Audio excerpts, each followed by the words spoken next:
Hello friends, freedom India YouTube channel पर आपका स्वागत है। आज हम मध्य प्रदेश के अंतर्गत रीवा पन्ना पठार का अध्ययन करेंगे। हम मध्य प्रदेश के प्राकृतिक विभागों का अध्ययन कर रहे हैं। इसके पूर्व में हम मध्य भारत का पठार, मालवा का पठार और बुंदेलखंड के पठार का अध्ययन कर चुके हैं। आज हम रीवा पन्ना के पठार का अध्ययन करेंगे। तो आइए अब हम मध्य प्रदेश के रीवा पन्ना के पठार के बारे में जानते हैं। तो इस प्रकार से हमने देखा कि जो मध्य प्रदेश है उसके अंतर्गत हमने मध्य भारत का पठार और मालवा का पठार और बुंदेलखंड के पठार के बारे में पढ़ लिया है। आज हम रीवा पन्ना के पठार के बारे में पढ़ेंगे। तो जो रीवा पन्ना का पठार है उसका जो क्षेत्रफल है वह 31,955 वर्ग किलोमीटर है। 31,955 वर्ग किलोमीटर है तथा यह मध्य प्रदेश के कुल क्षेत्रफल का कितना है? 10% है। मध्य प्रदेश के कुल क्षेत्रफल का कितना है? कुल 10% है। यदि अब हम इसके विस्तार पर बात करें तो जो इसका विस्तार है वह 23 अंश 10 मिनट से 25 अंश 12 मिनट उत्तरी अक्षांश तक है। ये यहाँ पर इसका यहाँ से लेकर यहाँ तक विस्तार है, ठीक है। और इसे हम विंध्य कगारी प्रदेश के नाम से भी जानते हैं। इसे विंध्य कगारी प्रदेश के नाम से भी जाना जाता है। आइए अब हम इसके निर्माण पर चर्चा करते हैं। तो जो विंध्य प्रदेश है वह इस क्षेत्र में रीवा पन्ना का जो पठार है तो यह नदियों का क्षेत्र है। इसे हम नदियों का क्षेत्र कह सकते हैं। यहाँ पर कुछ प्रमुख नदियाँ यहाँ से बहकर आती हैं।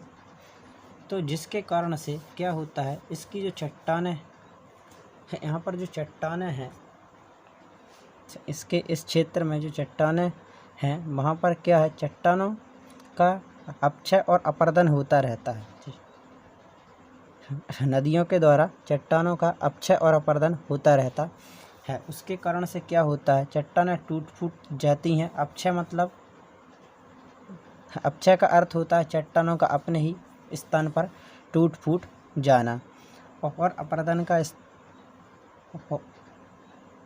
अपरदन का मतलब होता है चट्टानों का एक स्थान से दूसरे स्थान पहुंच जाना।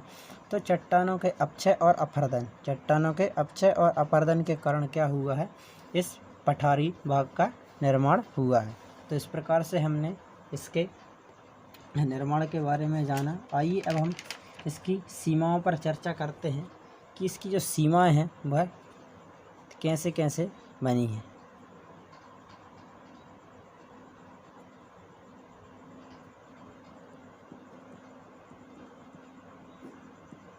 तो अब हम इसकी सीमाओं पर चर्चा करते हैं।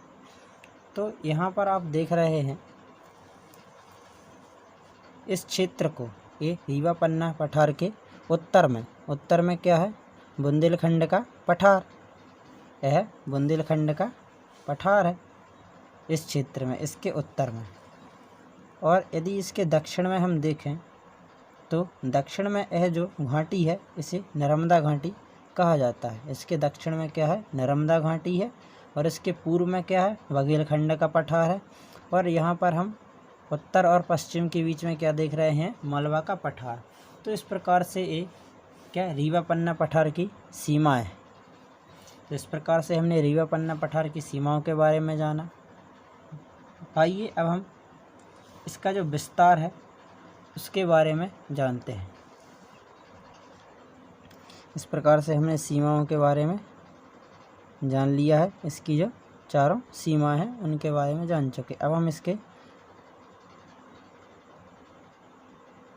विस्तार पर बात करते हैं,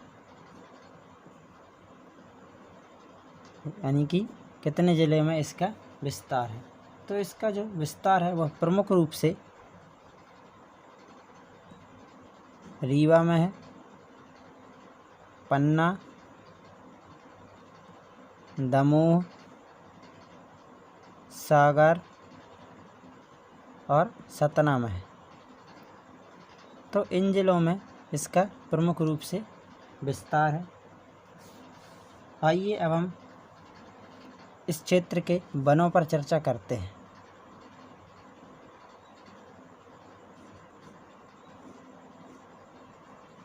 वन तो यह जो क्षेत्र है, इस क्षेत्र में अधिकांश ज़्यादा वर्षा तो नहीं होती है, लेकिन इस क्षेत्र में 75 से 90 सेंटीमीटर वर्षा होती है। इस क्षेत्र में 75 से 90 करीब 100 सेंटीमीटर वर्षा होती है। तो यहाँ पर अच्छे वृक्ष पाए जाते हैं, जैसे कि तेंदुपत्ता,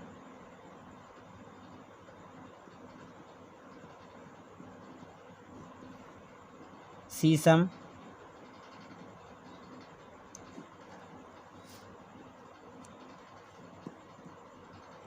खैर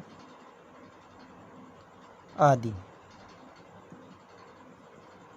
तो यहाँ पर तेंदुपत्ता, शीशम, खैर आदि वन पाए जाते हैं। इस प्रकार से हमने इस क्षेत्र के वनों के बारे में जाना। आइए अब हम खनिज के बारे में जानते हैं।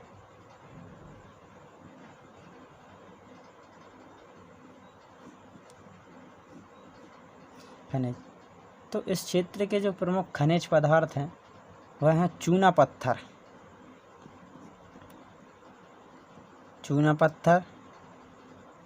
क्वार्ट्ज,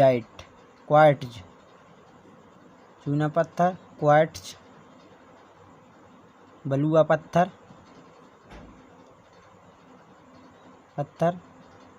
और गेरू एक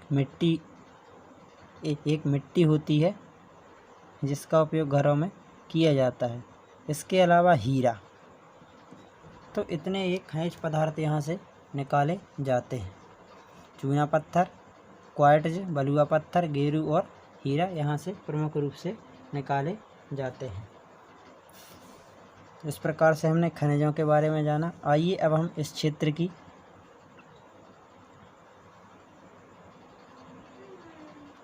मृदा पर चर्चा करते हैं।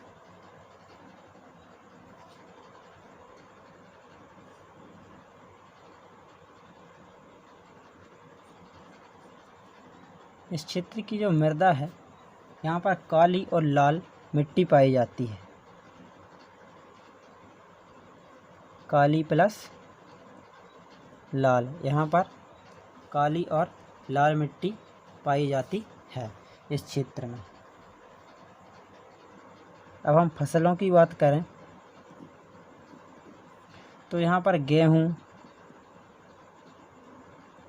चावल, तिल, राई आदि की खेती यहाँ पर की जाती है। इस प्रकार से हमने यहाँ की फसलों के बारे में जाना। आइए अब हम इस क्षेत्र के नदी तंत्र पर चर्चा करते हैं।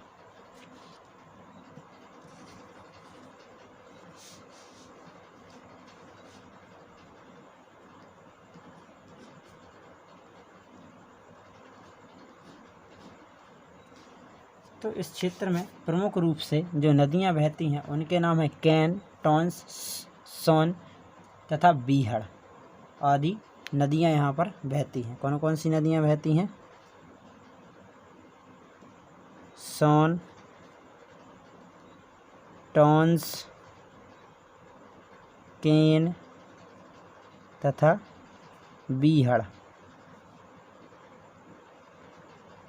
आदि।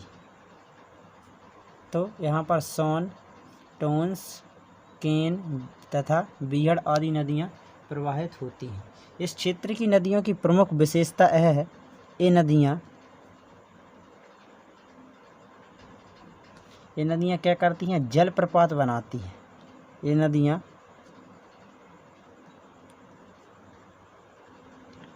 जलप्रपात बनाती हैं।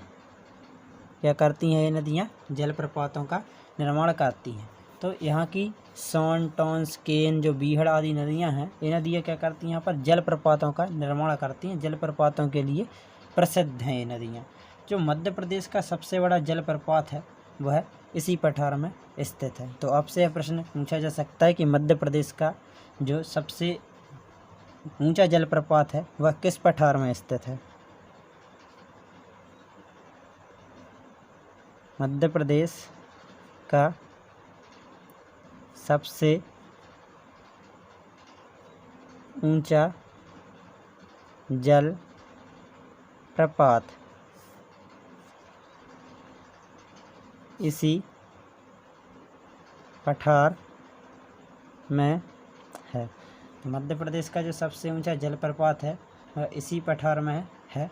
किस पर? बीहड़ नदी पर। किस पर है? बीहड़ नदी पर। इस पर है बीहड़ नदी पर। और जलप्रपात का नाम क्या है? चचाई जलप्रपात। चचाई जलप्रपात।